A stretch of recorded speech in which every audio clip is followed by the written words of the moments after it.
Hello guys, welcome to the YouTube channel. आज हम बात करने वाले हैं कैच विन द मैच।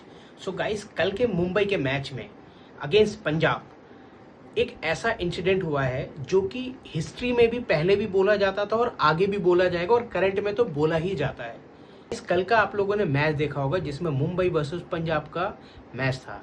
उसमें श्रेयस अय्यर ने एक ऐसा कैच पकड़ा जिससे कि मुंबई के जो 220 और 230 रन बनने वाले थे वो 200 के अंदर रुक गया। और वहीं अगर दूसरी तरफ देखा जाए तो प्रभ सिमरन ने आपने देखा होगा कि 80 प्लस स्कोर किया है।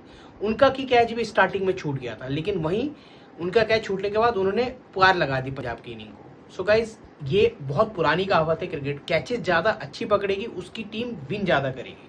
सो गाइज, आपको क्या लगता है इस बार जिस हिसाब से पंजाब खेल रही है, क्या आपको भी लगता है कि पंजाब इस बार डिजर्विंग कैंडिडेट है ट्रॉफी की?